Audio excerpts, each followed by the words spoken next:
नमस्कार भक्तों, आज हम फागुन मास व्रत कथा शुक्ल पक्ष के अध्याय 3 के बारे में बताएंगे। तो यहाँ से हमारी कथा प्रारंभ होती है। निविष्ठात नारायण के पवित्र वन में यज्ञ की अग्नि शांत रूप से जल रही थी। ऋषि मुनि ध्यान मुद्रा में बैठे थे और सूत जी के मुख से निकलने वाले प्रत्येक शब्द को ध्यान पूर्वक सुन रहे थे। पहले और दूसरे अध्याय की कथा सुनकर उनके मन में भक्ति और जिज्ञासा दोनों बढ़ चुकी थी। ऋषियों ने कहा, हे सूत जी, आपने हमें बताया कि श्रद्धा सामूहिक भक्ति से जीवन बदल जाता है। अब आप कृपा करके हमें इस व्रत का गुप्त रहस्य और गहन फल बताइए। क्या कोई ऐसी कथा है जो बताती है कि भगवान अपने भक्त के साथ किस प्रकार चलते हैं? सूत जी ने गंभीर स्वर में कहा, हे मुनियों, अब मैं तुम्हें एक ऐसी कथा सुनाता हूँ जो केवल बाहरी पूजा की नहीं बल्कि आंतरिक परिवर्तन की कथा है। यह अध्याय मनुष्य के मन और उसकी यात्रा को समझाता है। एक साधारण युवक की कहानी। बहुत समय पहले एक छोटे गांव में माधव नाम का युवक रहता था। वह गरीब परिवार से था, परंतु मेहनती और सीधा स्वभाव का था। बचपन में वह भगवान की पूजा करता था, लेकिन जैसे जैसे बड़ा हुआ जीवन की कठिनाइयों ने उसका विश्वास कमजोर कर दिया। उसके पिता का देहांत हो चुका था। घर की जिम्मेदारी उसके कांधों पर थी। मेहनत के बावजूद सफलता नहीं मिलती थी। वह अक्सर सोचता, यदि भगवान होते तो मेरे साथ इतना अन्याय क्यों होता। धीरे धीरे वह पूजा पाठ से दूर होने लगा।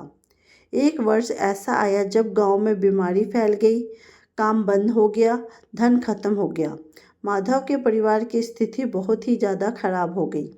एक रात वह निराश होकर गांव के बाहर नदी किनारे बैठा था। तभी उसने देखा कि एक वृद्ध साधु वहां बैठे जप कर रहे हैं। साधु ने मुस्कुराकर पूछा, पुत्र, तुम इतने दुखी क्यों हो? माधव ने अपने जीवन की सारी परेशानियां बता दी और कहा, मैंने मेहनत की लेकिन कुछ नहीं मिला। अब मुझे भगवान पर भी विश्वास नहीं रहा।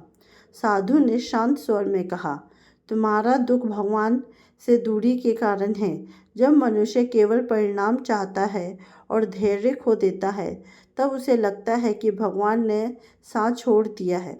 माधव ने पूछा, तो मैं क्या करूं? साधु बोले, फागुन मास आने वाला है, शुक्ल पक्ष में व्रत रखो, कथा कहो, सुनो और सबसे महत्वपूर्ण, अपने मन को बदलने का प्रयास करो।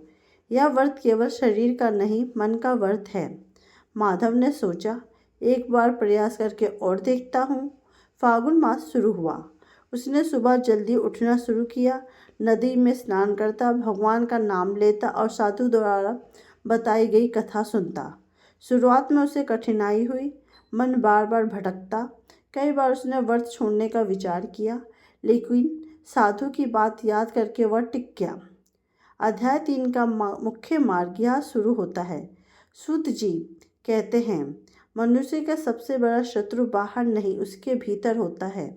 माधव के मन में 3 प्रकार के विचार आते। संदेह, यह यह वह का सच है जिसमें वो काम करेगा कि नहीं। क्रोध, दुनिया में इतने अन्याय क्यों हैं। आलस्य, क्यों रोज इतनी मेहनत करूं। लेकिन हर बार वह भगवान का नाम लेकर मन को शांत करता।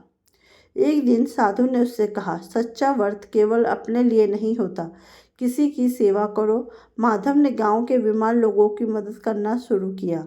वहाँ पानी लाता, दवा पहुँचाता और बूढ़ों की सहायता करता। धीरे धीरे उसे अनुभव हुआ कि दूसरों की मदद करने से उसे अपने दुख हल्के हो से लगते हैं। कुछ ही दिनों में गांव के लोग माधव की सराहना करने लगे। पहले जो लोग उससे दूरी बनाकर रखते थे, अब उसकी प्रशंसा करने लगे। लेकिन सबसे बड़ा बदलाव यह था कि उसके मन में शांति आने लगी थी। अब वह हर काम भगवान को समर्पित करके करता। भगवान अपने भक्ति की परीक्षा अवश्य लेते हैं।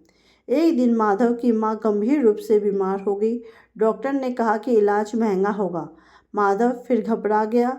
उसने सोचा, क्या मेरी भक्ति व्यर्थ है? वह रोते हुए साधु के पास गया। साधु ने कहा, विश्वास का अर्थ है कठिन समय में भी टिके रहना। अभी तुम्हारी सबसे बड़ी परीक्षा है। माधव ने पूरी श्रद्धा से भगवान के सामने प्रार्थना की, हे प्रभु, मुझे ताकत दीजिए, चाहे परिणाम जो भी हो। उसने व्रत नहीं छोड़ा, दिन रात माँ की सेवा करता रहा। कुछ दिनों बाद उसकी माँ की हालत धीरे धीरे सुधरने लगी। माधव ने महसूस किया कि भक्ति का अर्थ चमत्कार नहीं बल्कि साहस प्राप्त करना है। फागुन शुक्ल पक्ष की पूर्णिमा की रात माधव मंदिर में ध्यान कर रहा था। उसने आंखें बंद की और गहरी शांति अनुभव की। उसे ऐसा लगा जैसे भीतर कोई प्रकाश जल उठा हो। उसे क्षण उसने समझा, भगवान बाहर नहीं मेरे भीतर हैं। यह उसके जीवन का सबसे बड़ा परिवर्तन था। अगली सुबह वह साधु को धन्यवाद देने गया, लेकिन वहाँ कोई नहीं दिखा। गांव वालों ने बताया कि किसी ने उन्हें जाते नहीं देखा। माधव को एहसास हुआ कि शायद वह साधु स्वयं ईश्वर की प्रेरणा थे। कुछ समय बाद माधव को अच्छे काम मिलने लगे। उसकी मेहनत रंग लाई, घर की स्थिति सुधरने लगी। लेकिन अब वह पहले जैसा नहीं था। वह हर दिन भगवान का स्मरण करता, जरूरतमंदों की मदद करता और फागुन मास का व्रत हर साल करता। सूत जी कहते हैं, देखो मुनियों, इस अध्याय का रहस्य यह है कि व्रत बाहर की परिस्थिति बदलने से पहले मन की स्थिति को बदलना चाहता है। जब मन शांत होता है, निर्णय सही होते हैं। जब विश्वास आता है, भय दूर होता है। जब सेवा भाव आता है तो जीवन पवित्र होता है।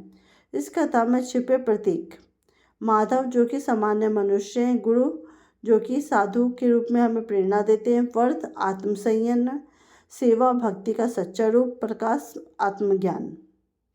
इस अध्याय से हमें विशेष रूप में कहा गया है कि मन में व्रत करने से जो मन है हमारा शुद्ध होता है। सेवा बिना भक्ति अधूरी है। कठिनाई आने पर व्रत नहीं छोड़ना चाहिए। भगवान को पाने का मार्ग धैर्य और प्रेम से है। कथा समाप्त होने पर ऋषि भावविभोर हो गए। उन्होंने कहा, हे सूत जी, यह कथा तो मनुष्य के अंदर झांकने जैसी है। अब हमें समझ आया कि व्रत का वास्तविक अर्थ क्या है। जो व्यक्ति अध्याय 3 की कथा सुनता सुनाता या पढ़ता पढ़ाता है, उसके मन से भय कम होता है, आत्मविश्वास बढ़ता है, परिवार में प्रेम बढ़ता है और आध्यात्मिक मार्ग स्पष्ट होता है। इस अध्याय का मुख्य संदेश, भगवान बाहर से ज़्यादा भीतर होते हैं। कठिनाई परिस्थितियों और आध्यात्मिक प्रगति का साधन है। सेवा में मन शुद्ध होता है। सच्ची भक्ति मनुष्य को मजबूत बनाती है। इस प्रकार फागुन मास का व्रत कथा शुक्ल पक्ष अध्याय 3 संपूर्ण होता है। यह थी हमारी आज की कथा। अगर आपको इसी तरह की पौराणिक और आध्यात्मिक कथा सुननी हो तो कृपया मेरे चैनल को लाइक, कमेंट एंड सब्सक्राइब कीजिए और कमेंट बॉक्स में ओम नमो भगवते वासुदेवाय लिख के जरूर जाइए।